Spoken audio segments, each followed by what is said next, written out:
Another way I look at this is because I'm into this world like you are. I read a lot of this. I read a lot about the CIA, what the CIA's they did in Chile. Killing the forgotten name of the president, bringing in Pinochet. Salvador Allende. Pinochet murdered thousands of Chileans. They've been doing this during the Cold War was more prevalent because of the Cold War. Did it in Iran, Libya. Libya for me was.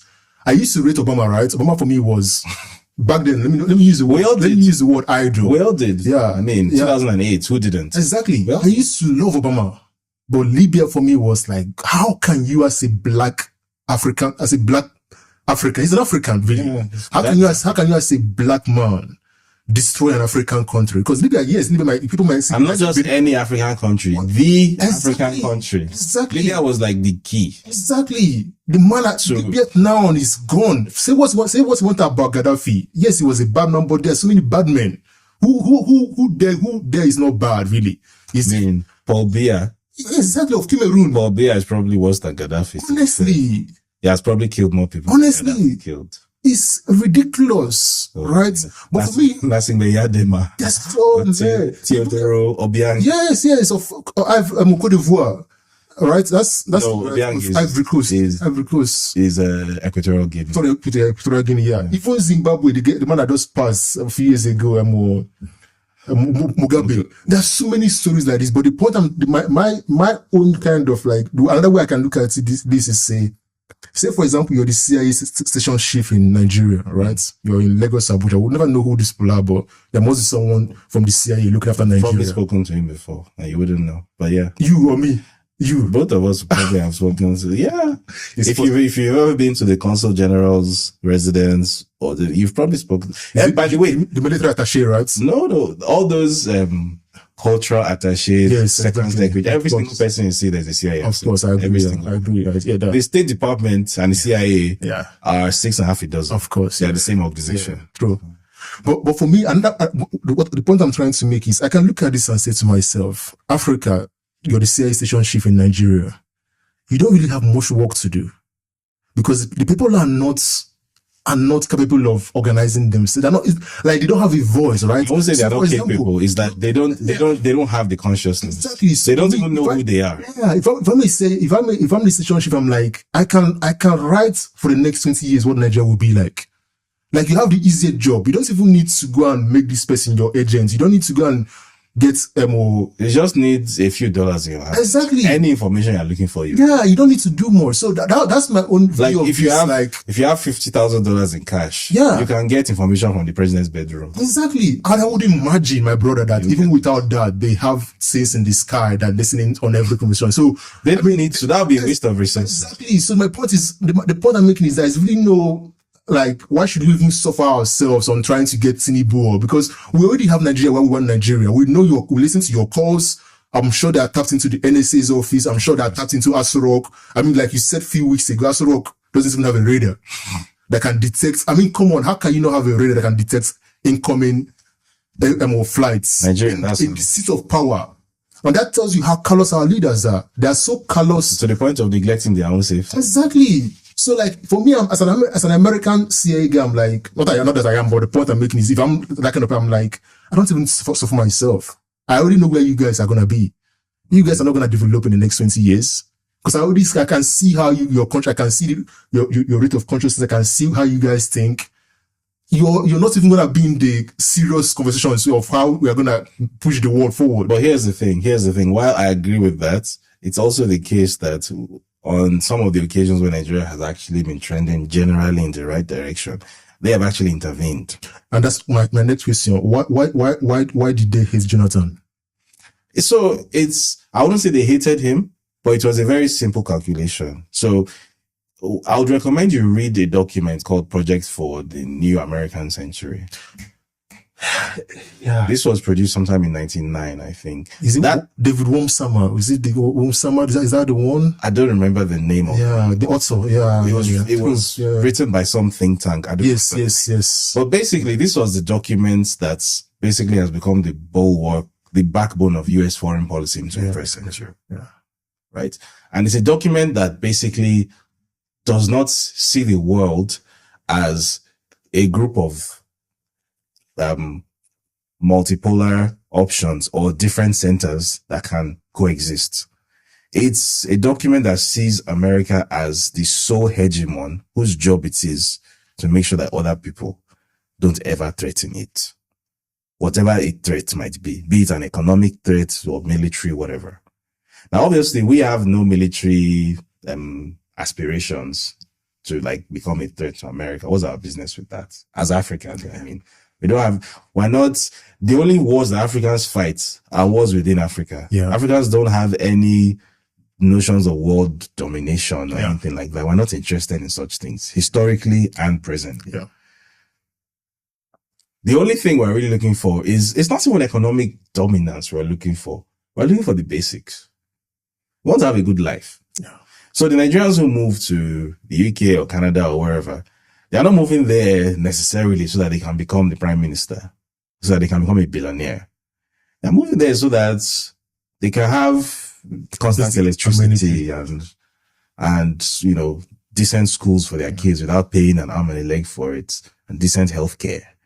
Things that any random person in Argentina or Chile or Uruguay can have. And these are not first world countries. You understand? That's what we're looking for in Africa, right?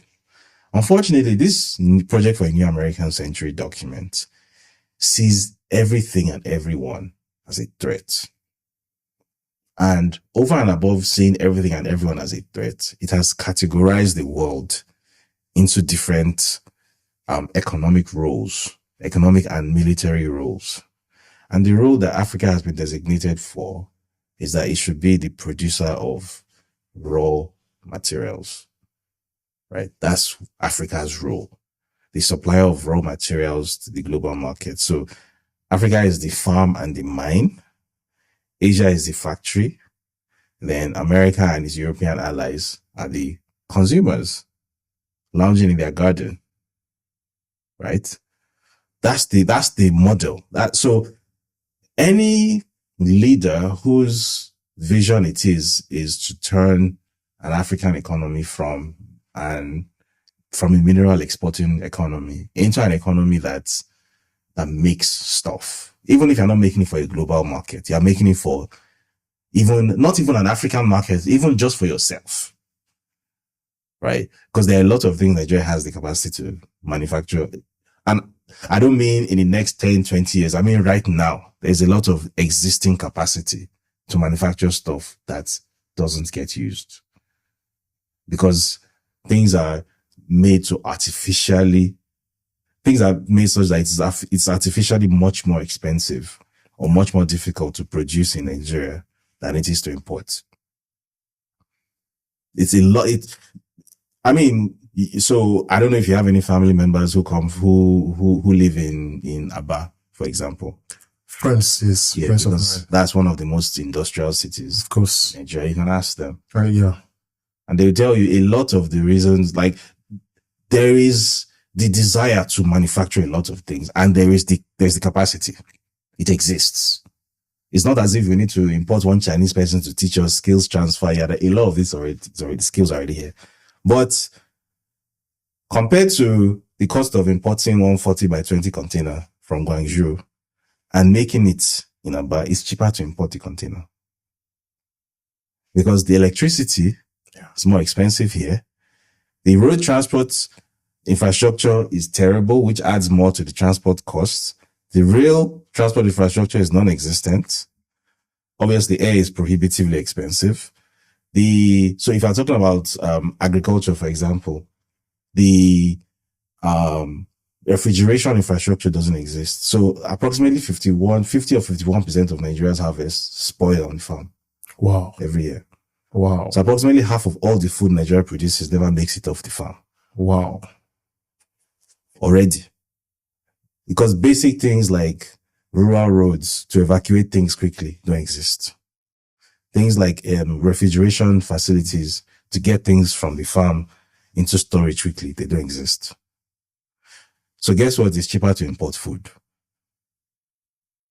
And by the way, none of this is by accident. This is all part of that same model I'm discussing. Where there's a video I'm going to send you after this. It's a friend of mine. His name is Alex Gladstein. He's the director of the Human Rights Foundation, HRF. And he also does a lot of like economic research, right? I think he used to be affiliated with the IMF. Okay. And he did an appearance recently where he said that the business model recommended by the IMF to African countries is one where you are extracting minerals from the ground. And the goal is, first of all, the entity extracting it should be American or maybe European or Australian or something.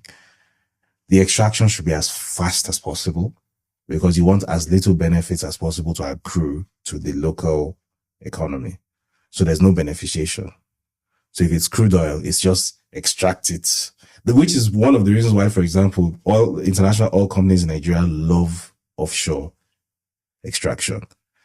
If you notice, they sold off almost all of their onshore assets. They're not interested. That's correct. It's all those ADAX them. You guys can go and struggle for that one. That's not our business. It's all those 200 miles offshore express. Everyone can access it. That's the one they want because they can extract it. There's no local community there to worry about. Yes. As they've extracted it, it's going straight to the ocean. Nothing. So the only small benefit Nigeria will get from that is whatever they declare to you as your share. Like what's it called, royalties, and it's what they tell you because you yourself don't know. So if they tell you that you're extracting 1 million barrels per day, they might be extracting 3 million. You have no way of knowing. It's just what they tell you that you will take, which is why, despite all the issues with militancy and what, those guys will never leave Nigeria. They will never leave. Of course, Nigeria is way too profitable. Yes, for them. In addition to the fact that it's obviously light sweet crude, which makes it much better to refine. It's the best grade crude globally. There are so many reasons why they are just not going anywhere. So the model is extract it quickly with as little beneficiation as possible, with as little benefits to the people on the ground. The agricultural model that is recommended by the IMF is you people should grow cash crops that you can't eat. Yes. So rubber, all those, cashew, you can't eat that. Of course. Those are cash crops for a global export market. And then the stuff you actually need for food, like wheat, import it from Ukraine. Rice. Exactly. So by the way, none of this is a conspiracy theory. It's on public record. I agree. I read the same kind of books you read, so I know I'm 100% agreement with you. It's on public record. These are documents. And by the way, these are the same kind of policies that led to what happened in Kenya. Because if you read that finance bill, which by the way was basically written by the IMF, as you may be aware, the clauses in that bill, if you're writing a bill for the purpose of destroying wealth in an African economy, that's the bill you would write. Let me give you an example of a clause in that bill. So, and by the way, this is first-hand information from Kenyans who were involved in the process of opposing the bill when it was passing through parliament. You're a family patriarch, right? You inherited family land from your father. Maybe you have a son, you have a child, you intend to pass your land down to your child, right? You're not going to sell it. Your child will not sell it. Your ancestors did not sell it. Your land is like your biggest asset. Basically. You can borrow against it. Yeah, of course. You can do it, but you're not going to sell it, right? Now, according to this finance bill, when you are passing it down to your son, or when you die, your son is inheriting it, your son has to pay a tax that is a percentage of the assessed value of the land. Meaning that, so if the land is worth 100 million naira, and you're passing it down to your son, let's say they assess the tax that is recommended, let's say it's 15%. Your son has fined 15 million naira. This is unheard of in Africa. It doesn't happen in Nigeria. To be able to keep his ancestral land. And if he doesn't have that 15 million, then they will sell the land and give him the balance so that they can, you understand. Basically, what that means is, bear in mind that there are 4 factors of production. There's land, labor, capital, entrepreneurship. I'm sure you know land is the most important. Of course, yes. Because everybody has labor. Yeah. Everybody has entrepreneurship. And capital is esoteric. It can be anything. Yes. Capital used to be cowries. It can be anything, exactly, right? Yes. Land. It's Bitcoin today. Exactly. Land is the main factor of production. If you don't have land, you cannot build wealth. Yeah. Simple as that. Of course. You are taking land away from people who are trying to build wealth in the poorest continent in the world. That's crazy. And the IMF wrote that document. Why would they write such a clause? I never knew they could do this in the 21st century. I thought they did this, obviously, the one they did in Nigeria, the military era. What's it called? Land Use Act. No, there was one that is this import substitution. There was something that import prohibition. Yes, there was something they did. Export prohibition act. I thought that was back then. I thought that was, I didn't know that they still do that. Now where you have internet, they're still trying to do stuff like that in today's world. That's crazy. Yeah. Wow. Yeah. I'm shocked that I didn't read the finance bill from the Kenyan stuff. So, and that's just one example, by the way. Wow. That's just one example. All sorts of commodities are having their taxes, daily commodities. Taxes are going up to like 30 something percent. Oh, sorry, not that they're going up by 30 something percent. All sorts of commodities. Basically, what that finance bill was going to do was that in the name of paying off a loan, it was literally going to pauperize Kenyans. It was going to impoverish them. So it's not the way the Kenyan government tried to make it sound was that this is temporary pain. It was not temporary.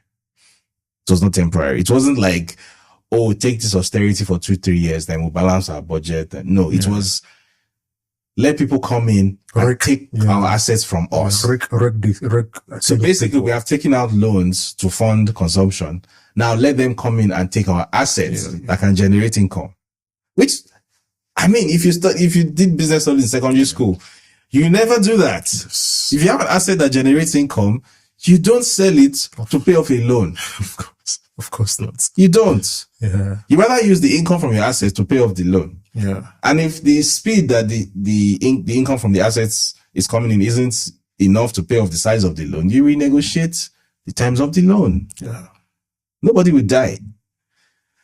Here's another way that this sort of predatory system is ensuring that certain countries, specifically African countries, should remain in poverty. When Germany borrows from the World Bank, can you guess what the interest, the average percentage interest rate is? Less than 10%? One digits? 1%. Exactly, I thought so. One digit figure, yeah. If it's Africa, 30% or so. 11% on average in Africa. So we're paying more than 10 times of course. what the rich countries are paying. Of course. So how can you ever accumulate wealth? You can't. No, you're just going to be paying interest forever. Perpetual debt. And then every 6 years, they will say they are forgiving your debt. And then they'll give you a new loan. Yeah. Which is what loan sharks do. Yeah, exactly. They just want to keep you inside that hamster wheel forever. Yeah. And that's what they keep doing. So the US government, unfortunately, is a very big player. Of course. In fact, if you recall, when this finance bill was being debated in the Kenyan House of Parliament, there was a delegation from the US House of Congress sitting there. Wow. Watching proceedings inside Kenya's House of Parliament. Like slave masters. It was an incredible set of visuals. I'd never seen anything like it before. The arrogance, man. The arrogance. So the issue with the US government is that after the Cold War ended, there was this idea that the US can only exist and thrive where there is an enemy. Well, you've won the Cold War. Yeah. You no longer have an enemy. That great conflict between capitalism and Marxism has been won and lost. Yeah. You won the argument. Yes. You won the military argument. You won the economic argument. You won. But they couldn't take the win. You've heard of bad losers. Yeah. These are bad winners. They just couldn't take the peace. Yeah. You've heard of people who can't accept their defeats, who can't live with their defeats. These ones couldn't live with their victory. You've won. Yeah. That's it. Let's all live in peace and harmony now. Let's all accept that you were right. You won. No, we need an enemy. So we have this project for a new American century where we then divide the world into theaters. Yeah. And then we create this one called Southern Command to oversee Africa. Northern Command, North Command. These are actual things. Yeah, I know, of course. And then they even have a Space Command. They're like Star Wars villains, basically. It's like Emperor Palpatine from Star Wars, literally. That's what they are now. Yeah. They're literally the Death Star. Yes, of course. Unironically. Yeah. And the rest of us, unfortunately, have to pay for it.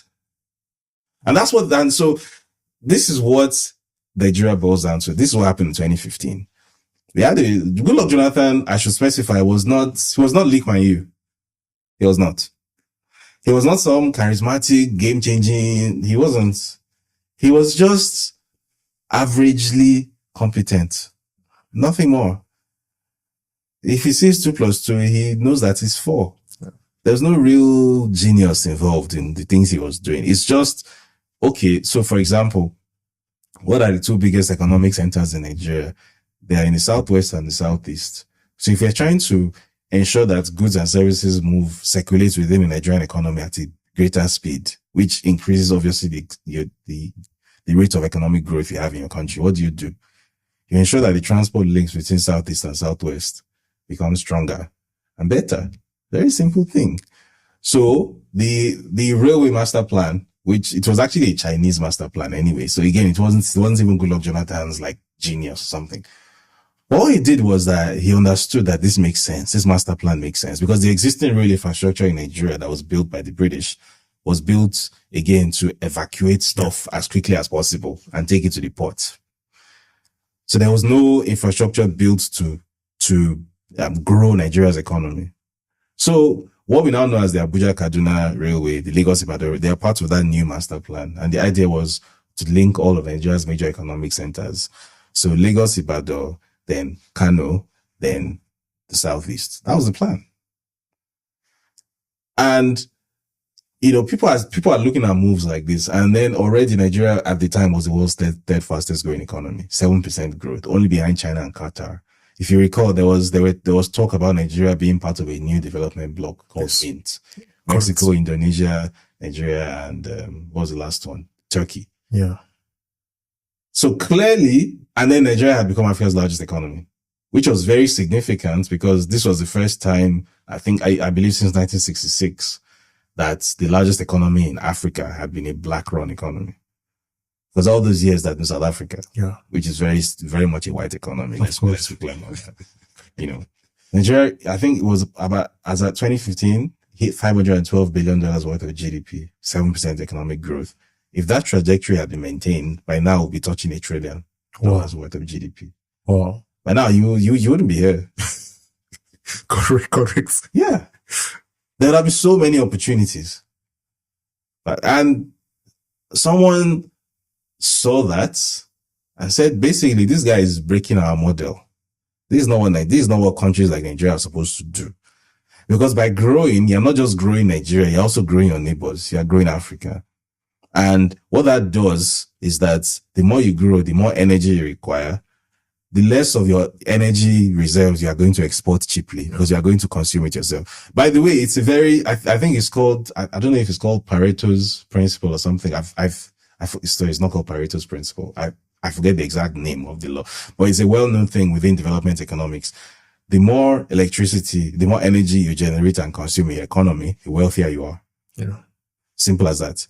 So Nigeria has one of the world's largest energy reserves, but we don't use them. We export them instead.